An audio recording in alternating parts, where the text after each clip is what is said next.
Paper leak की करते हैं। दरअसल बिहार में पेपर लीक पर नकेल कसने के लिए नीतीश सरकार ने सख्त कानून तैयार कर लिया है।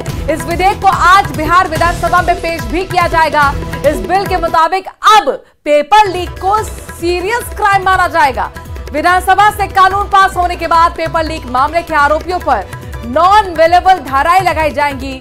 नए बिल में पेपर लीक में शामिल व्यक्तियों या संस्थानों को 30 से 10 साल की सजा का प्रावधान किया गया है। इसके साथ ही 10 लाख से 1 करोड़ तक का जुर्माना का प्रावधान भी किया गया है। ये नियम राज्य सरकार की तरफ से आयोजित होने वाली सभी परीक्षाओं में लागू होंगे। नए नियम के मुताबिक पेपर लीक के मामले की जांच भी डीएसपी रैंक के अधिकारी से कराई जाएगी। इसके साथ ही नए कानून में इस बात का भी प्रावधान किया गया है कि मामले की जांच सरकार किसी भी जांच एजेंसी से करवा सकती है।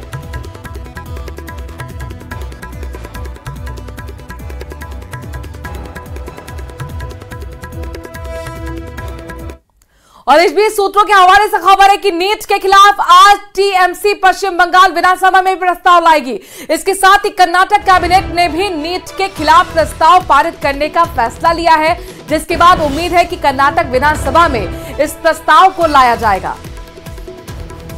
तो नीट के खिलाफ प्रस्ताव लाएगी ममता सरकार। इसके साथ कर्नाटक में भी प्रस्ताव पारित कराने का फैसला लिया गया है। सूत्र हमारी जानकारी दे रहे हैं टीएमसी विधानसभा में आज प्रस्ताव लाया जाएगा। कर्नाटक से भी कुछ ही तरह की जानकारी है। पश्चिम बंगाल में विधानसभा में आज प्रस्ताव लाने की नीट के खिलाफ तैयारी है।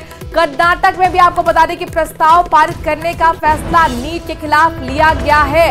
तो पश्चिम बंगाल हो या फिर कर्नाटक, दोनों ही जगह सदन के अंदर नीट के खिलाफ आज प्रस्ताव रखा जाना है।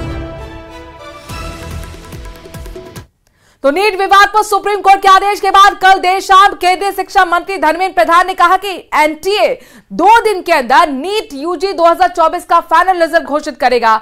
इससे पहले सुप्रीम कोर्ट ने सुनवाई के दौरान यह आदेश दिया था कि नीट की परीक्षा दोबारा नहीं होगी। चीफ जस्टिस ने कहा कि पूरी परीक्षा में गड़बड़ी होने के पर्याप्त सबूत नहीं मिले हैं। सुप्रीम कोर्ट की बेंच ने कहा कि अगर जांच के दौरान कोई दोषी पाया जाता है तो उसके खिलाफ कार्रवाई की जाएगी। ऐसी स्थिति में उसे एडमिशन नहीं मिलेगा। बड़ी बात है कि सुप्रीम कोर्ट ने नीट से जुड़ी 40 याचिकाओं पर सुनवाई पूरी कर ली है और अंतिम फैसला सुरक्षित रख लिया गया है। चीफ जस्टिस ने कहा है कि कोर्ट पेपर लीक के ठोस सबूत के बिना री एग्जाम का फैसला नहीं दे सकता है। चीफ जस्टिस ने कहा कि हो सकता है कि सीबीआई जांच के बाद पूरी तस्वीर ही बदल जाए। इसके साथ ही फिजिक्स के एक सवाल के मामले में आईआईटी दिल्ली की रिपोर्ट को सही मानते हुए कोर्ट ने कहा कि विकल्प नंबर 4 को ही सही माना जाएगा। ये बेहद महत्वपूर्ण है, इसके कारण पूरी मेरिट लिस्ट पर फर्क पड़ेगा।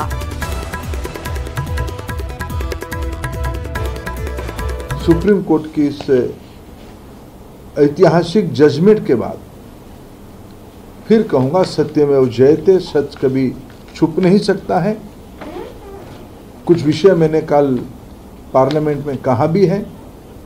देश की शिक्षा व्यवस्था को सुधारने के लिए, विशेष करके नौजवानों की हितों को सुरक्षित करने के लिए किसने क्या किया है, यह ऑन रिकॉर्ड है। हमने तो अपना हिसाब दिया कि हमने पब्लिक एग्जामिनेशन को शुचिता के साथ जोड़ने के लिए कानून भी लाया। जिन लोगों ने 2010 में कानून ला के वापस कर लिए उनको ही उत्तर देना पड़ेगा किसकी दबाव में आपने कानून ला के आप उसको वापस किए थे। विरोधी दल की भूमिका आज की सुप्रीम कोर्ट की जजमेंट के बाद भी स्पष्ट हुई। विशेष करके देश की नेता प्रतिपक्ष, लोकसभा में नेता प्रतिपक्ष काल तक जो रवैया अपनाए थे, देश की एग्जामिनेशन सिस्टम को अमान्य करना, उसको सेम कहना, उसको रबिश कहना, यह उनकी बौद्धिक स्तर का प्रमाण करती है। और इस वक्त